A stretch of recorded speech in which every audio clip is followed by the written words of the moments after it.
Hi beautiful souls. പണ്ട് നമ്മളുടെയൊക്കെ അച്ഛനും അമ്മയുടെയൊക്കെ സ്ഥിരം ഡയലോഗ് നമുക്ക് ഓർമ്മയുണ്ട്. ആ വിഷമങ്ങളൊന്നും കുട്ടികളെ അറിയിക്കണ്ട. അതല്ലെങ്കിൽ ഒരു സുഹൃത്തിന് ഒരു സഹായം ചെയ്തു വന്ന ശേഷം അച്ഛൻ വീട്ടിൽ അമ്മയോട് പറയുന്നത് കേട്ടിട്ടുണ്ട്, ഇത്രയൊക്കെ കഷ്ടപ്പെട്ടു എന്ന് ഇനി അവരോട് പറയണ്ട.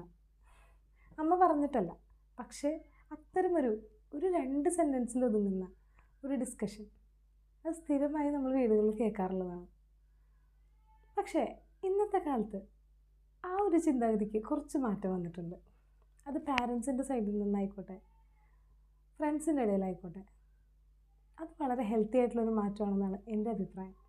മറ്റൊന്നും കൊണ്ടുമല്ല, അവർ ആ വിഷമം, അതായത് ഒരു കാര്യം ചെയ്തു കൊടുക്കാൻ, ഫോർ എക്സാമ്പിൾ നമ്മളുടെ കുട്ടിക്ക് ഒരു ഡ്രസ്സ് വാങ്ങി കൊടുക്കുമ്പോൾ നമ്മൾ എങ്ങനെയാണ് ആ ഡ്രസ്സ് വാങ്ങാനുള്ള പൈസ മാറ്റി വെച്ചത്, അല്ലെങ്കിൽ എൻ്റെ ഒരു കാര്യം കോംപ്രമൈസ് ചെയ്തിട്ടാണ് നിൻ്റെ ഈ കാര്യം ഞാൻ ചെയ്തു തരുന്നത് എന്ന് ആ കുട്ടിയെ പറഞ്ഞ് ബോധ്യപ്പെടുത്താനും വളരെ ചെറുപ്പത്തിലെ അവർക്ക് ആ വാല്യൂ മനസ്സിലാക്കാനുള്ള ഒരു ചെറിയ സ്പേസ് അത് കൊടുക്കേണ്ടതാണ്. അത് മസ്റ്റായിട്ടും കിട്ടേണ്ടതാണ്. അത് സൗഹൃദത്തിലും വേണം.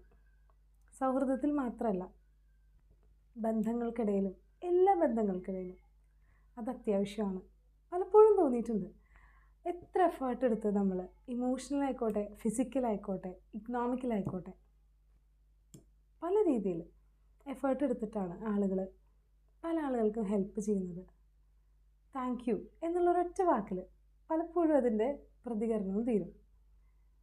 അതല്ലാതെ എത്ര പേര് ചിന്തിക്കാറുണ്ട്, എത്ര കഷ്ടപ്പെട്ടിട്ടാണ് ഇവർ ഈ സഹായം എനിക്ക് ചെയ്തത്, എത്ര നന്ദി പറഞ്ഞാലും മതിയാവില്ല എന്ന് ചിന്തിക്കുന്ന എത്ര മനുഷ്യർ നമുക്ക് ചുറ്റുമുണ്ടെന്ന് നമുക്കൊന്ന് ആലോചിച്ചാൽ അറിയാം.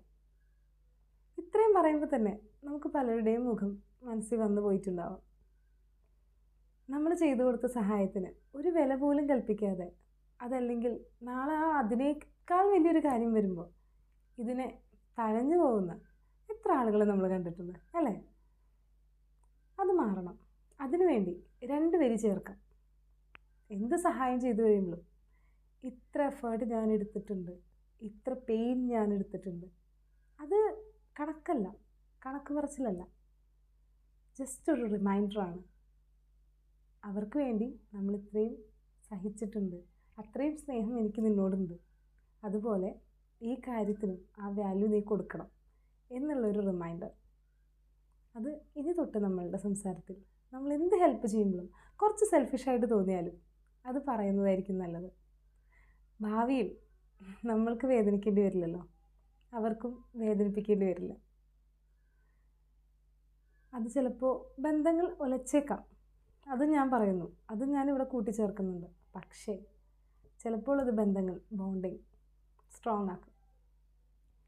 Happy reflecting.